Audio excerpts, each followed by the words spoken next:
Romanos capítulo 7, versículos 7 a 25. Lo estudiamos la semana pasada, pero solo llegamos a la mitad de lo que deberíamos haber discutido. Así que lo leeré nuevamente. Luego abordaremos algunos de los temas importantes. ¿Qué diremos entonces? ¿La ley es pecado? De ninguna manera. Pero si no hubiera sido por la ley, no habría conocido el pecado. No habría sabido lo que es codiciar si la ley no hubiera dicho no codiciarás. Pero el pecado, encontrando oportunidad en el mandamiento, ha obrado en mí todo tipo de codicia. Sin la ley, el pecado está muerto. Yo una vez estuve vivo sin la ley, pero cuando vino el mandamiento, el pecado revivió y yo morí. El mismo mandamiento que prometía vida resultó ser muerte para mí. Porque el pecado, encontrando oportunidad en el mandamiento, me engañó y por él me mató. Entonces la ley es santa y el mandamiento es santo, justo y bueno. ¿Hizo lo que es bueno traerme la muerte? De ninguna manera. Fue el pecado obrando la muerte en mí a través del bien, para que el pecado pudiera mostrarse como pecado y por el mandamiento podría llegar a ser pecador sin medida. Sabemos que la ley es espiritual, pero yo soy carnal, vendido bajo el pecado. No entiendo mis propias acciones porque no hago lo que quiero. Hago exactamente lo que odio. Ahora, si hago lo que no quiero, estoy de acuerdo que la ley es buena. Ya no soy yo quien la hago, sino el pecado que habita dentro de mí. Porque sé que nada bueno habita dentro de mí, en mi carne. Puedo querer hacer lo que es correcto, pero no puedo hacerlo. Pero no hago el bien que quiero, sino el mal que no quiero es el que hago.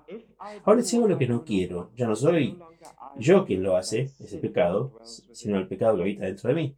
Entonces encuentro que es una ley, que cuando quiero hacer el bien, el mal está al alcance de la mano. Porque me deleito en la ley de Dios en mi ser interior. Pero veo en mis miembros otra ley en guerra con la ley de mi mente, y haciéndome cautivo a la ley del pecado que habita en mis miembros. Miserable de mí, ¿quién me librará de este cuerpo de muerte? Doy gracias a Dios por medio de Jesucristo nuestro Señor. Entonces, yo por mí mismo sirvo a la ley de Dios con mi mente, pero con mi carne sirvo a la ley del pecado. Oremos.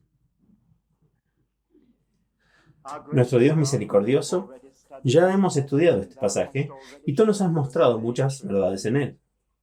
Sin embargo, todavía no estamos en posesión de una comprensión completa y oramos para que tu Espíritu Santo aclare todas las cosas y nos conceda la capacidad de amarte con toda nuestra mente, dedicando los procesos de nuestro pensamiento a tu servicio, para que nuestras mentes estén completamente claras sobre lo que creemos y cómo debemos comportarnos ante ti.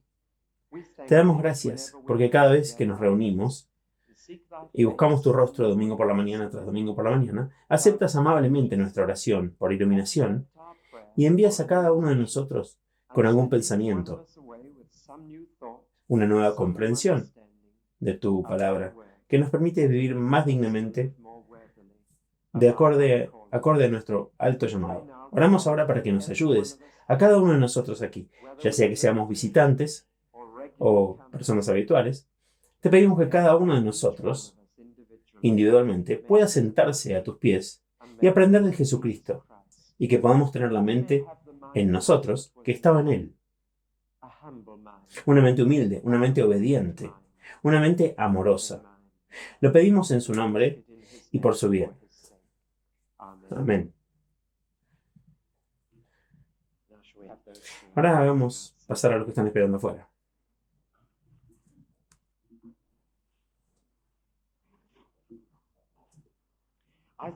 Creo que ayudaría si los primeros 5 minutos fueran un resumen de la semana pasada, porque hay bastantes aquí esta mañana que no pudieron estar aquí la última vez. que estudiamos Romanos 7 y estamos tratando de responder ciertas preguntas cruciales y controvertidas sobre este capítulo en particular. Hay 3 preguntas que estamos tratando de resolver. La primera pregunta es, ¿Pablo habla de su propia experiencia personal o de la experiencia en general de todos? En segundo lugar, ¿Pablo está hablando de los días antes de ser cristiano o de los días después de ser cristiano? Este tipo de conflicto es algo por lo que el cristiano pasará o ha terminado con ese tipo de cosas. Y en tercer lugar, ¿esta lucha con el pecado es temporal o una característica permanente de la vida en esta tierra? ¿Vamos alguna vez a estar libres de este conflicto? Ahora que hemos respondido a la primera pregunta con la respuesta ambas, Pablo está describiendo su propia lucha intensa y profunda con este problema. Sin embargo, solo lo describe porque es un problema general por el que pasan muchos otros, y por eso es tanto personal como general. Hoy he prometido tratar en detalle la segunda pregunta. ¿Qué es esta? ¿Es la lucha de un incrédulo o un creyente? ¿Un inconverso o un convertido? ¿Un no salvo o un hombre salvo? En otras palabras, como cristianos, ¿podemos esperar encontrarnos en este problema que Pablo describe tan claramente en Romanos 7? El problema puede ser resumido en una sola oración. De hecho, en un solo verso. El versículo 19 dice, porque no hago el bien que quiero, sino el mal que no quiero, es el que hago. Creería que es el problema número 1 en la vida. ¿Es este un problema de cristianos o el cristiano ha terminado con este tipo de problema? Es una pregunta muy importante. Si les dijera esta mañana que un cristiano ha terminado con eso y se encuentra el próximo martes o miércoles exactamente en esa posición, comenzarían a pensar que no son cristianos. En absoluto. ¿Ven cuánto depende de la respuesta? Y una vez más creo que la respuesta es ambas. Y no lo digo para quedar bien con todos. Estoy seguro de que si les pidiera que dijeran lo que piensan y cuál de las respuestas es y que levanten la mano, no lo voy a hacer, pero si lo hiciéramos tendríamos una división bastante dividida entre nosotros aquí. Y todos amamos la palabra de Dios. Es por eso que estamos aquí. Bueno, ahora para repasar el estudio de la semana pasada, para ver de qué se trata de todo esto, Pablo está hablando de la ley y ha hecho algunos comentarios muy despectivos sobre la ley de Dios. No porque piense que es mala, sino porque tiene ciertos efectos negativos, y la ilustración que usé la semana pasada fue esta. Cuando el sol brilla, las malas hierbas en mi jardín crecen mucho. Pero no puedo culpar al sol por producir las malas hierbas. La culpa es del suelo. Había malas semillas en el suelo de mi jardín, y el sol, que es bueno, y la fuente de vida, produjo cosas malas cuando brilló en mi jardín. De la misma manera, la ley de Dios es algo bueno. Dios la dio, santa, justa y buena. Pero cuando brilla sobre la naturaleza humana, que tiene semillas de mala hierba, decirle a alguien que no haga algo le da ganas de hacerlo, de ir y hacerlo. Y ellos van y hacen, y producen estas cosas malas. O sea, hay 2 cosas que la ley produce en mi vida, y ninguna de las 2 me sirve de nada. Me engaña y me divide. Me engaña porque la ley al parecer era el camino al cielo, si yo guardaba los 10 mandamientos. Si era así, yo podía ir a vivir con Dios al cielo. Me ofreció vida, y sin embargo, tan pronto como la ley entró en mi vida, me mató, porque descubrí que no podía guardarla. Antes de conocer los 10 mandamientos, dice Pablo, y se refiere a su infancia. Era despreocupado y feliz. Vivía en un estado de ignorancia, no sabía lo que significaba la palabra codiciar. Nunca la había escuchado. La palabra... Yo vivía en un estado de inocencia. No sabía que estaba violando la ley de Dios, porque no conocía las leyes de Dios. Y vivía en un estado de impenitencia. Nunca dijo que se arrepentía de sus pecados. Ni siquiera sabía que estaba pecando. Y hay muchas personas aquí que nunca han estudiado los 10 mandamientos adecuadamente, y por eso están en un estado de ignorancia. Los estándares que deben cumplir Por lo tanto, están en un estado de inocencia ante sus propios ojos, por lo tanto, están en un estado de impenitencia y se sienten insultados si los llamas pecadores. Pero luego, dice Pablo, la ley llegó a mi vida, en la vida de un niño judío a la edad de 12 años, y él tuvo que aprenderla y tuvo que guardarla. Ahora era Bar Mitzvah, un hijo de la ley. Y lo que sucedió cuando la ley entró en su vida, él inmediatamente descubrió tres cosas sobre su identidad. Sabía lo que significaba la codicia, así que descubrió que conocía el bien y el mal. En segundo lugar, descubrió la importunidad del pecado. ¿Cómo llama a tu puerta hasta que entra y te obliga a hacerlo? El mismo mandamiento que dice no harás, lo hace hacerlo. Y les leí la historia de Agustín sobre robar las peras, simplemente porque quería robar peras, no porque quería peras. Y la prohibición de robar lo hizo querer convertirse en ladrón. La tercera cosa que descubrió fue la inmensidad del pecado, que tan grande era cuanto más estudiaba la ley, más grande era el problema. Como peregrino de Bunyan, al leer el libro, más grande se hacía la culpa sobre su espalda. Eso es lo que pasa con la ley. Te engaña. Parece ser algo bueno y produce todo lo malo en ti. Parece ser el camino al cielo y te lleva directo al infierno. Parece ofrecerte vida y te mata. La ley es buena, no hay nada malo en la ley. Lo que está mal eres tú. La ley es espiritual, pero yo soy carnal. Ese es el punto. Y aunque la ley es perfectamente buena, cuando se aplica a gente mala, produce todo tipo de cosas malas, engaña. La segunda cosa es que divide. El problema es que mi mente, dentro de mí, está de acuerdo con la ley de Dios. Y dice, es correcto y bueno, y debería vivir así, pero mi cuerpo o mis miembros, el exterior de mí, simplemente van en contra. Y estoy en un estado dividido. Mi mente dice que debo guardar los 10 mandamientos y mi cuerpo los rompe. Mi mente ama las cosas buenas, pero mis miembros van y hacen cosas malas. Mi mente odia el mal y se odia a sí misma por hacerlo, y sin embargo, aquí estoy haciéndolo de nuevo. Y cada uno de nosotros ha pasado por esta experiencia. No nos gusta a nosotros hacer mal. No queríamos hacerlo. Luego nos odiamos a nosotros mismos por hacerlo. ¿Cómo entonces llegamos a hacerlo? Este es el problema. Es una división entre mi mente y mis miembros. Esa es la lucha. Ahora viene la pregunta del millón. ¿Qué vamos a hacer esta mañana tratando de responder esto? ¿Es esta lucha una por la que pasan los cristianos? ¿O es algo con lo que usted terminó cuando se convirtió? Me pregunto si el señor Bigre podría dar vuelta al pizarrón. Tengo algunos pequeños dibujos en el otro lado. ¿Puedo recordarles lo que terminé diciendo la semana pasada?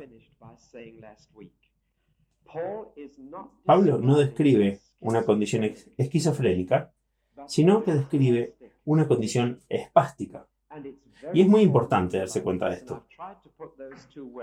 Traté de poner esas dos palabras en dos pequeños dibujos.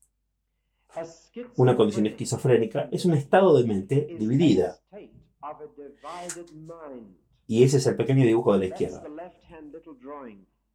Una condición esquizofrénica es una mente que está dividida y la mitad de la mente quiere ir en una dirección y la otra mitad quiere ir en otra dirección.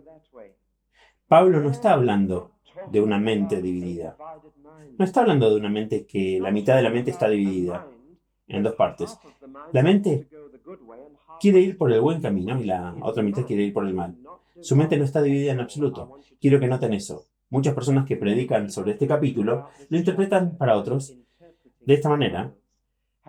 Se han dado cuenta de que Pablo tenía una mente dividida, que era una persona dividida que tenía dos naturalezas. No dice eso. La división es lo que yo llamaría una condición espástica, donde la mente está dividida de los miembros y los miembros no obedecen a la mente. No sirve de nada decirle a un espástico que camine derecho, porque su mente puede aceptarlo, sí, pero sus miembros no se conectan con su mente, y no sirve de nada decirle a una persona vas a caminar por un camino recto y angosto. Vas a caminar de manera recta. Que mientras la mente de la persona aceptará eso, sus miembros no pueden hacerlo. Eso es porque la ley, los 10 mandamientos, no pueden salvarte. No sirve de nada que les diga, no tendrás otros dioses delante de mí. No sirve de nada que les diga, no matarás, no robarás, no dirás falso testimonio o chisme, no serás codicioso. Tu mente puede decir, estoy seguro de que es correcto. Estoy seguro de que es la forma de vivir. Y la voluntad de Dios. Ve e inténtalo hacerlo. Y cuanto más lo intentas, más descubrirás que hay un estado de tu vida en el que tus miembros no harán lo que tu mente les dice. Donde tu mente está bastante clara, quieres vivir una buena vida, tus miembros no la vivirán. Y creo que todos conocemos esta lucha. Bueno, ahora vamos a ver la pregunta. ¿Esto es una persona no salva hablando o una persona salva? Mi respuesta es ambas. Voy a tomar las 3 respuestas paso a paso y explicarlas paso a paso para mostrarles cómo la gente ha llegado a esa conclusión. Primero tomo la respuesta de que se trata de una persona no salva, que no es cristiana en absoluto y que lucha de esta manera. Luego voy a tomar la respuesta de que es una persona salva, que habla como cristiana, y luego les mostraré que, de hecho, ambas tienen razón y no necesitan nunca discutir al respecto. Y se ha derramado mucha tinta de esta manera.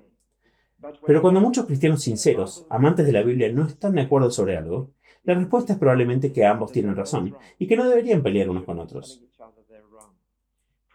La predestinación y el libre albedrío es otro ejemplo de este tipo de argumento. Ambos tienen razón. Estamos predestinados y somos responsables de nuestras propias acciones, las dos cosas. Ambos son verdaderas. Y no debería ser ni uno ni otro. Bueno, ahora cada vez les voy a decir cómo voy a tomar la respuesta. Les voy a decir quién la tiene, sus exponentes, y luego les voy a decir cómo tratan este pasaje, cómo lo exponen, la exposición de esto. Entonces luego voy a darles una explicación de cómo sucede. Luego voy a respaldarlo con la experiencia de los cristianos o personas no salvas. Y finalmente les diré cómo cada punto de vista dice que puede salir de esta lucha y ser extirpada de ella. Así que las 5 palabras de la esquina inferior izquierda son simplemente un esquema de cada uno de estos puntos de vista. El punto de vista número 1, que muchos cristianos sinceros sostienen, y he hablado con bastantes en la última quincena, que creen sinceramente que estos versículos que hemos leído, esta lucha entre la mente y los miembros, es de hecho una lucha de los no salvos, los incrédulos, los inconversos. Les voy a decir quién sostenía este tipo de punto de vista en la antigua griega, los antiguos griegos. Los padres griegos de la antigua iglesia cristiana, como eran llamados, la mayoría de los cristianos de la mitad oriental del mundo mediterráneo sostuvieron este punto de vista. A lo largo de la historia de la iglesia, muchos cristianos famosos lo han sostenido, particularmente un grupo en Europa llamado los pietistas.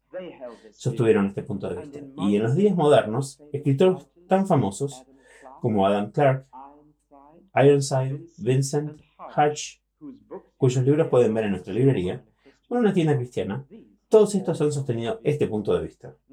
Ahora, ¿por qué se toma así? Hay 3 razones. La primera razón que dan es que hay ciertas declaraciones en este capítulo que parecen apuntar a una persona no salva. Aquí están algunos. Estoy vendido bajo el pecado, soy carnal.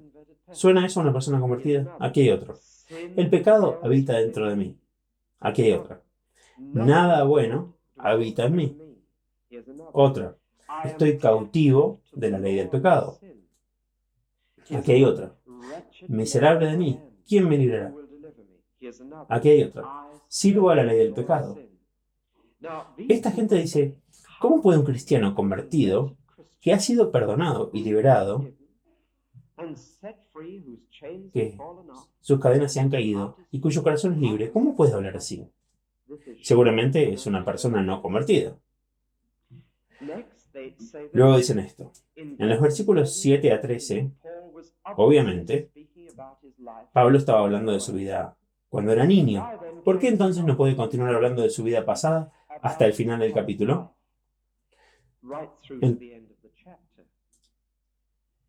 En tercer lugar, Dicen que seguramente Pablo dejó de tratar de guardar la ley cuando se convirtió. Por lo tanto, su lucha con ella terminó. En ese punto. Eso suena a un razonamiento bastante poderoso cuando lo consideramos por primera vez. Básicamente, estos escritores dicen que Pablo está describiendo las luchas de un pecador para salvarse a sí mismo. Un hombre que de repente se ha dado cuenta de qué clase de vida debería vivir si quiere llegar al cielo. Un hombre que ha despertado a la ley de Dios. Un hombre que se ha dado cuenta con qué criterio Dios lo va a juzgar. Un hombre que se ha dado cuenta de lo bueno que hay que ser para pasar el juicio de Dios. Y un hombre que se está esforzando desesperadamente por trabajar lo suficiente para ser lo suficientemente bueno para llegar al cielo. Aquí hay un hombre que de repente se dio cuenta de lo que sería la vida y de lo bueno que debe ser para ser aceptado por un Dios santo. Y está luchando duro para tratar de ser lo suficientemente bueno. En otras palabras, hay 3 etapas en la vida de Pablo antes de su conversión. Etapa número 1, ni siquiera conocía los 10 mandamientos y vivió una vida feliz, inocente y despreocupada. Etapa número 2, conocía los 10 mandamientos y los aceptó y pecó. Etapa número 3, se dio cuenta de lo equivocado que estaba y trató de arreglarlo. Y lo intentó guardar desesperadamente los mandamientos. Así que no los conocía, los quebrantó, trató de guardarlos. Y estas personas argumentarían que Pablo está aquí describiendo la tercera y última etapa de su vida, incrédula, antes de entender el Evangelio de la redención de Cristo Jesús y de la miseria de un hombre que trata de salvarse guardando los 10 mandamientos.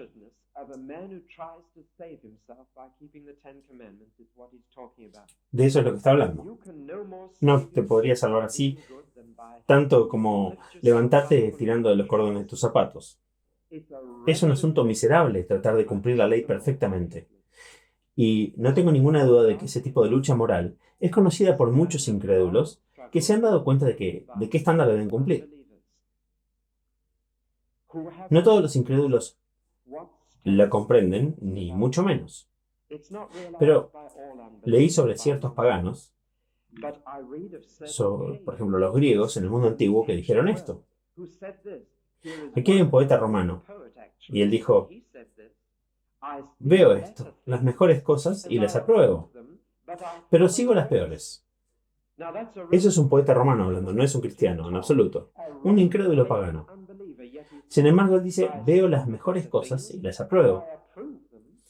Es decir, mi mente las acepta, pero sigo mis miembros.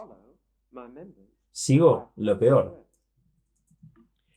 Además, los judíos lo saben, aunque no son cristianos. Los judíos tienen 2 frases que dicen así. Hablan del Yetzer Hatov y el Yetzer Hara. Mi pronunciación hebrea puede estar equivocada, pero lo que esas frases significan en inglés serían estos: un buen impulso y un mal impulso. Y dicen que el judío, sin siquiera conocer el cristianismo, dice que hay un buen impulso en mí, voy en una dirección, y un mal impulso yendo en la otra. En las vidas de algunos cristianos, de los más grandes de los últimos 2000 años, antes de su conversión está esta lucha. Se ve en la vida de Agustín, se ve la lucha con la inmoralidad en su propia vida. Él no quería ser inmoral, pero fue desdichado y se convirtió al leer la carta de Pablo a los romanos mientras estaba sentado llorando en un jardín por esta lucha. Martín Lutero, lean la vida que llevó como monje agustino antes de su conversión, fue una lucha constante. Una noche tomó un látigo y se azotó hasta caer desmayado en el suelo, tratando de castigarse por hacer algo incorrecto. Su mente quería hacer lo correcto. Sus miembros hicieron lo incorrecto. John Wesley, durante muchos años, en el Club Holly de Oxford, se levantaba a las 4 todas las mañanas, pasaba una hora en oración y luego salía a visitar la prisión, tratando de ser lo suficientemente bueno. Y sin embargo, todo el tiempo, él mismo era cada vez más miserable porque no podía ser lo suficientemente bueno. Y la experiencia confirma que un hombre de repente se dio cuenta de lo que su vida debería ser. Es una tremenda batalla. Su mente aprueba lo que está bien, pero sus miembros siguen haciendo lo que está mal. Es entonces la lucha de muchos incrédulos. ¿Cuál es la salida de esto? ¿Quién me librará? Miserable de mí. Doy gracias a Dios a través de Jesucristo, Señor nuestro. Hay una salida. Si un hombre está tratando de llegar al cielo, tratando de ser lo suficientemente bueno, y se da cuenta de que no lo logrará, ¿cuál es la salida de esa lucha? La salida es esta. Hay otro camino al cielo, y es a través de la sangre de Jesucristo. La lucha ha terminado. No necesitas tratar de ser lo suficientemente bueno. Es perdón gratuito de Dios. Está disponible y vas por gracia, no por tus obras. No por tus buenas obras, sino por sus buenas obras. No por lo que haces por Dios, sino por lo que Él hace por ti. Esa es la salida de la lucha para el incrédulo en este terrible estado. En otras palabras, la cruz es la salida. Y cuando Cristiano, en el progreso del peregrino de Bunyan, leyendo la palabra de Dios, descubrió que la carga de la culpa se hacía cada vez más grande, continuó su viaje en la dirección correcta y llegó a un lugar donde había una cruz. Y la carga se soltó de sus hombros y cayó colina abajo hasta el monte del sepulcro. Y no lo vio más. Y siguió su camino regocijándose. Hay liberación para el incrédulo que intenta desesperadamente ser lo suficientemente bueno para llegar al cielo y se da cuenta de que nunca lo va a hacer. Pero, ¿esa es la única respuesta a esta pregunta? ¿Está Pablo pensando completamente en los no salvos, en los incrédulos? Si es así, ¿qué pasará si usted como cristiano alguna vez se encuentra en esta lucha? Me atrevo a creer que no hay ninguno aquí, y ni en este mundo, ningún cristiano que, si fuera absolutamente honesto, no tendría que decirnos, he conocido esta lucha. Desde que me convertí en cristiano, he tenido este problema desde que supe que había un mejor camino al cielo que tratar de ser lo suficientemente bueno. He conocido esta lucha. Así que recurro, en segundo lugar, a la segunda respuesta que me han dado. Curiosamente, aquellos que dan la segunda respuesta dicen que la primera es incorrecta, y los que dan la primera dicen que la segunda está mal. Solo he leído a una persona que dijo que ambos tienen razón. Así que estoy muy feliz de estar en esa pequeña pero selecta grupo que siente que hay verdad en ambos lados. Pero aquí están algunas de las personas que exponen este segundo punto de vista, que han dicho que esto describe la vida cristiana. En la iglesia antigua,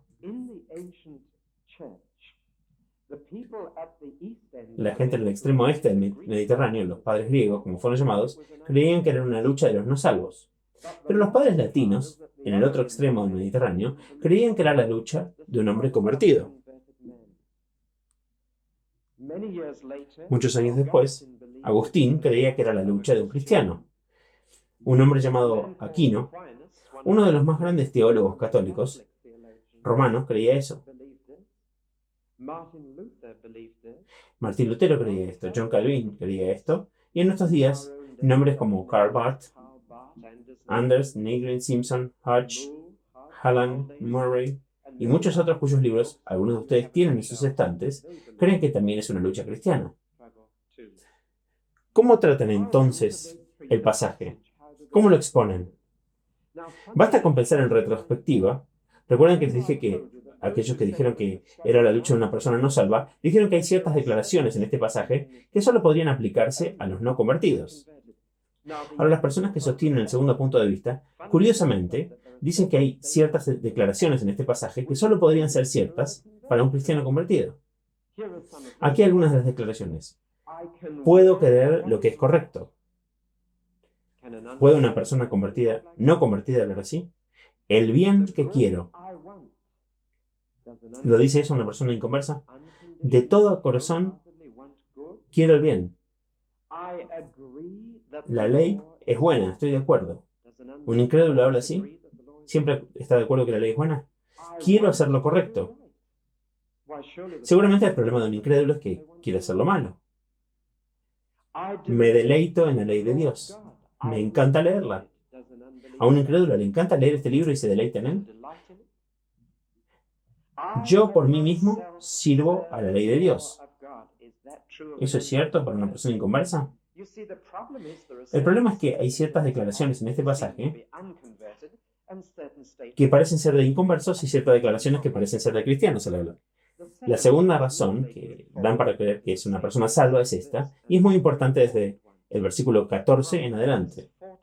Todos los verbos están en tiempo presente y ya no están en el pasado. Desde los versículos 7 al 13, todo está en pasado. Yo era, yo hice, pero de repente desde el versículo 14 es yo soy, yo quiero. Yo hago, yo odio, yo sé. Todo está en tiempo presente. Y por lo tanto hay una fuerte razón para creer que Pablo ahora está hablando de su vida presente y no de su vida pasada. Y su vida presente es, por supuesto, cristiana. Habría sido tan sencillo para él seguir con el tiempo pasado. No entendí mis propias acciones, no hice lo que quiero, pero él no lo hace. Él dice, no entiendo mis propias acciones. No hago lo que quiero. La tercera razón es que hay una profunda diferencia entre su estado en los versículos 7 al 13, su pasado, y su estado aquí. Ahí se entregó el pecado, aquí lo odia y lucha con él. No había señales de este conflicto y aquí hay un conflicto. Otra razón es que si Pablo realmente estuviera hablando de las luchas del pecador, habría puesto este pasaje justo al comienzo de Romanos, en los capítulos 1 al 3. Pero desde el capítulo 4 en adelante, él está tratando principalmente con la vida cristiana, no con el pecador. Está tratando con el santo, y todo este pasaje habría quedado fuera de lugar si se refiere principalmente a una persona no salva. Finalmente, y lo más revelador de todo, hay una serie de otros pasajes en las Escrituras que claramente describen la lucha de un cristiano exactamente en los mismos términos. Les doy solo 2 ejemplos. Hay muchos más. En Gálatas 5, Pablo dice que la carne tiene lujuria contra el espíritu y el espíritu lucha contra la carne, impidiéndote hacer lo que quieres. Esa es exactamente la misma descripción del conflicto. O para ir al sermón de esta noche, para aquellos de ustedes que tal vez no puedan estar, nuestro primer texto de Pedro es: absténganse de las pasiones de la carne, que hacen la guerra contra su alma. Y esa es una palabra de los cristianos. Si tuviera que elegir entre esas 2 respuestas, creo que hay mucho más que decir sobre los salvos que sobre los inconversos. Pero no creo que estemos encerrados en una u otra. Les voy a mostrar en un momento por qué pienso así. Pero si tuviera que elegir, debería llegar a la segunda, y la explicación es esta. Cuando creí en Jesucristo, mi viejo yo fue crucificado con él. Mi viejo yo murió. Mi ser más íntimo ya no existe. Pero, lamentablemente, hubo algo que no fue crucificado, y algo que no murió, y algo que todavía tengo conmigo. El cuerpo que estoy usando para predicarles esta mañana es el mismo cuerpo que tenía cuando era un hombre inconverso.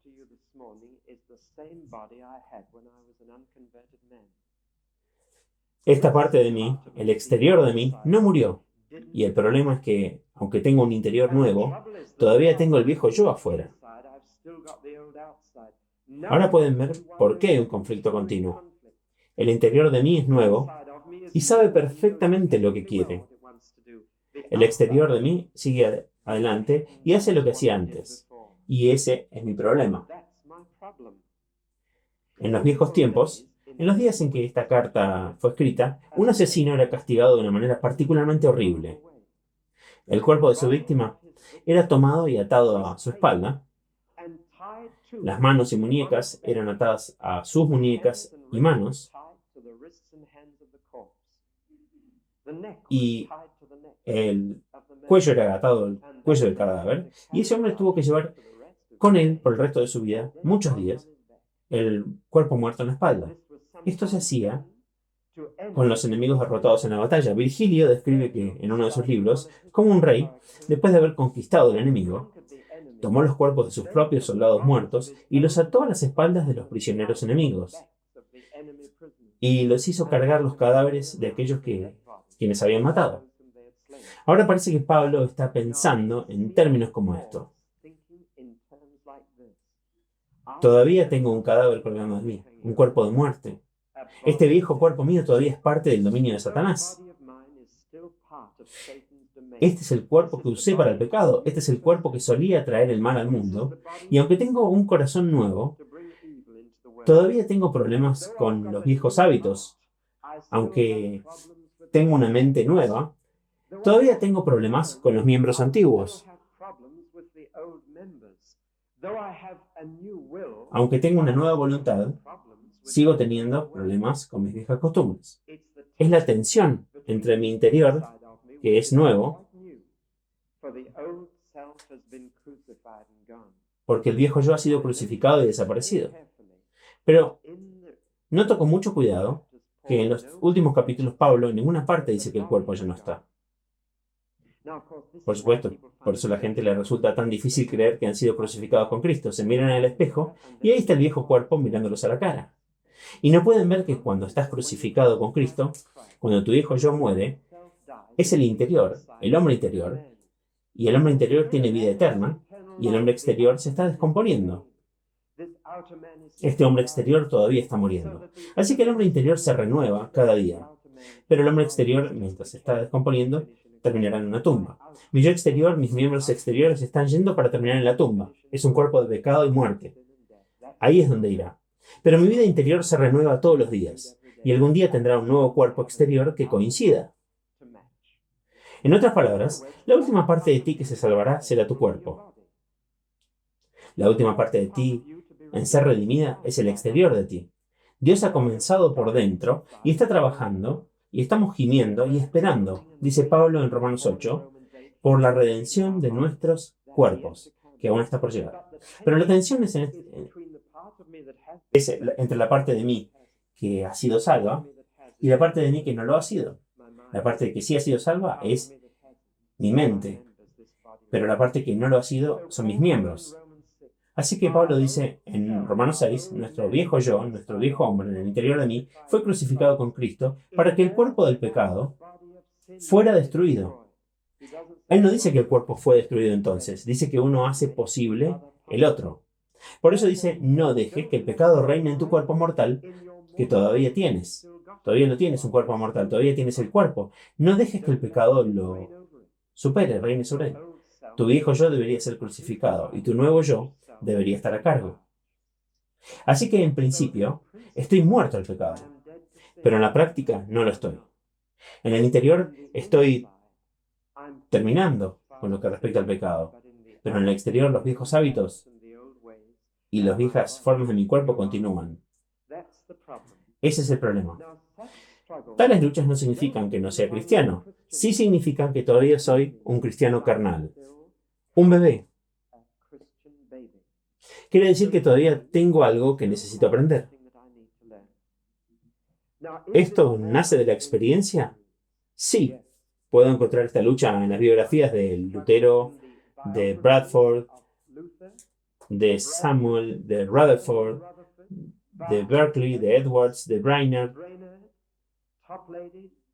Toplady, Doddridge, Romain, Newton, Spurgeon, Pink y una gran cantidad de otras personas que han llevado diarios espirituales. Y estos grandes hombres, algunos de ellos los escritores de los himnos que cantamos, estos grandes hombres registran que tuvieron esta lucha después de convertirse al cristianismo.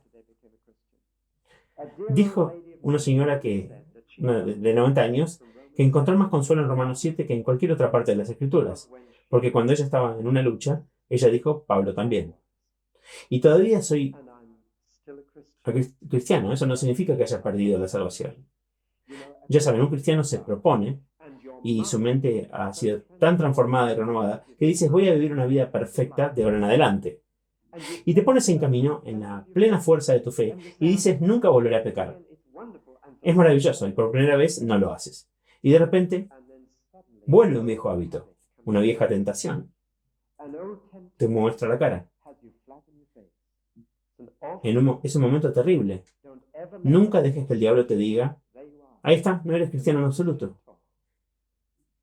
Sino que me metí en problemas. ¿Cómo puedo salir? Entré en esto. ¿Cómo salgo de ello? Entonces no irás a Romanos 7, irás a Romanos 8. Porque Romanos 8 te dice cómo salir de esto. No voy a tratar con Romanos 8 esta mañana.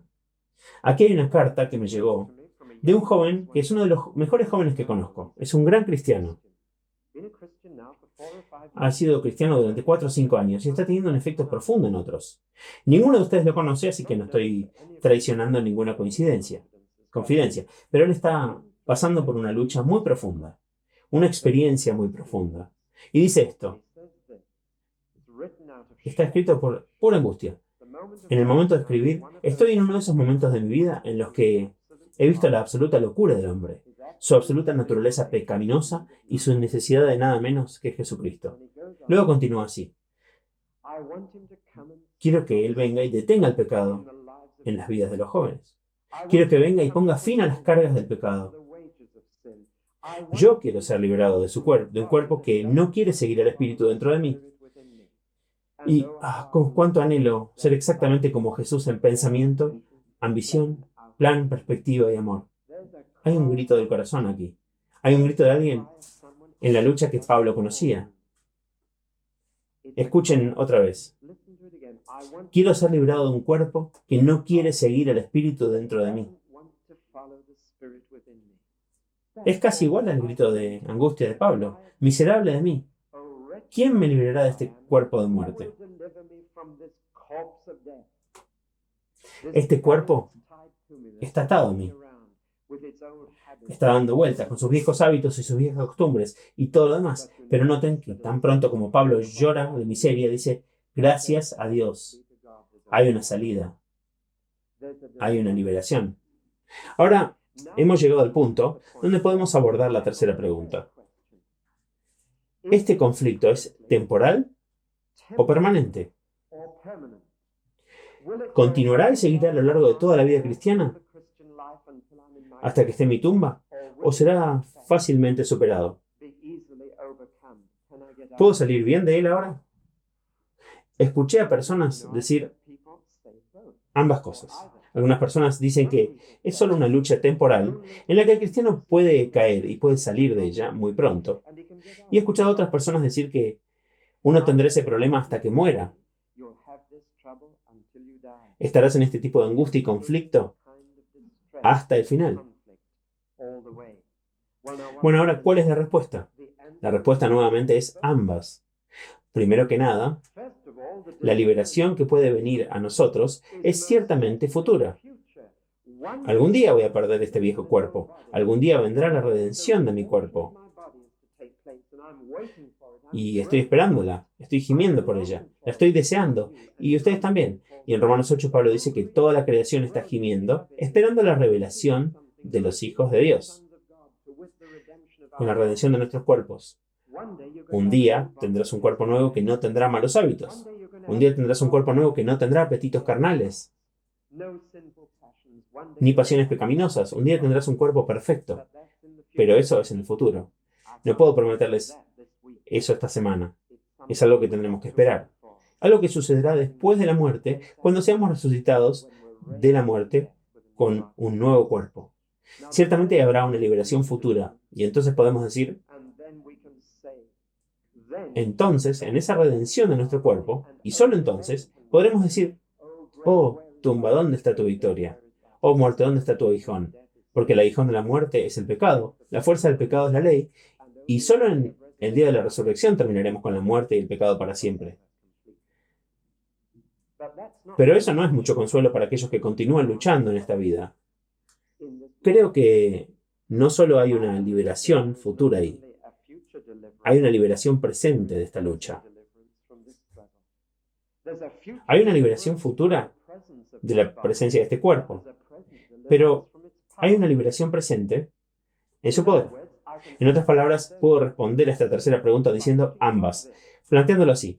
La posibilidad de conflicto entre carne y espíritu estará contigo toda tu vida, pero la posibilidad de conquista también está contigo toda tu vida. Por lo que no hay necesidad de que un cristiano continúe en esta lucha. Hay liberación ahora. No es el tipo de liberación final, lo que significa que nunca podremos volver a caer en la lucha, sino ese tipo de victoria momento a momento, que significa que puedes seguir conquistándolo para no sentirte desdichado y miserable en el conflicto. Pienso que decirle a una persona que algo podría pasarle, que podría liberarlo, permanentemente del conflicto, el conflicto de esta vida, sería más peligroso, porque cuando volvieras a caer de ello te darías cuenta de que no era cierto. Pero decirte que siempre tiene que ser una angustia miserable sería muy deprimente. Cristo puede hacer más por ti que darte, Él puede darte conquista. Y por eso vengo a mi última palabra, que es esta.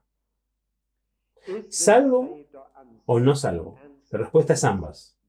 Y la clave es el versículo 25, la segunda mitad. Entonces yo por mí mismo sirvo a la ley de Dios con mi mente, pero con mi carne sirvo a la ley del pecado. ¿Saben el número de comentaristas que he encontrado que dicen que este versículo se ha salido del lugar? Es sorprendente que piensen que Pablo, habiendo descrito la liberación, haya regresado a la lucha. Pero no, Pablo deliberadamente pone el final del versículo 25 aquí por esa razón. El versículo 25 te dice cómo entrar en esta lucha. Y si sabes cómo te metes en algo, sabrás cómo salir de eso. Entonces, ¿cómo entonces alguien se mete en este tipo de lucha? La respuesta es la simple frase: yo de mí mismo.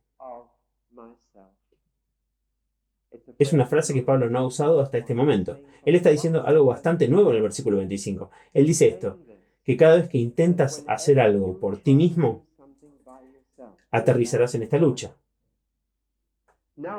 Ahora de repente vemos por qué puede ser una persona no salva o una persona salva. Una persona no salva está tratando de llegar al cielo por sí misma. Por supuesto que terminarán teniendo esta lucha. Por supuesto que terminarán siendo miserables, desesperados, porque por sí mismos nunca podrán hacerlo. Pero el creyente se mete en este pánico, en este conflicto, exactamente de la misma manera que antes, mientras que intenta agradar a Dios por sí mismo. Después de haberte convertido, ¿quieres vivir la vida correcta? ¿Quieres mantener la ley de Dios? ¿Quieres agradar a tu Señor? El problema es que puedes intentar hacerlo con la carne. Puedes intentar hacerlo por ti mismo.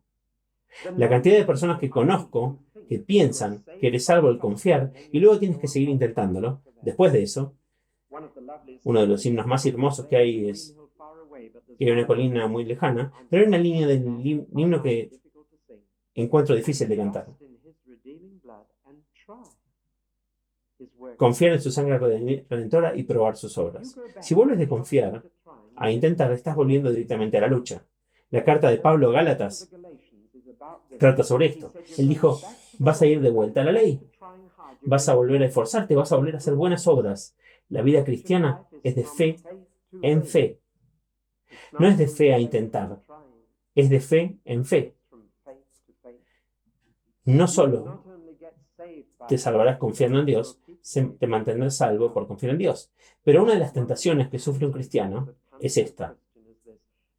Ahora soy salvo, ahora puedo agradar a Dios por mi cuenta, ahora puedo seguir adelante y vivir una vida buena por mi cuenta. No puedes hacer nada por el estilo.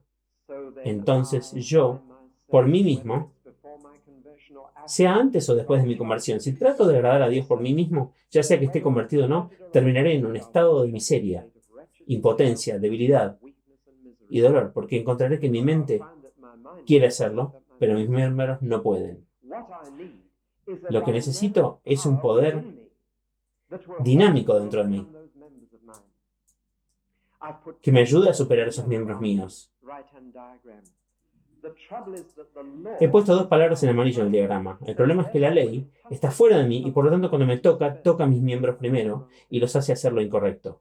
Necesito algo dentro de mí que pueda atacar a mis miembros desde adentro y darme un poder que no es mío para superar mi carne. Para hacer que mi cuerpo haga lo que se le dice. Necesito una dinámica. Y por eso estamos en el umbral del capítulo 8. La ley del espíritu de vida en Cristo Jesús. Me libera de la ley del pecado y de la muerte.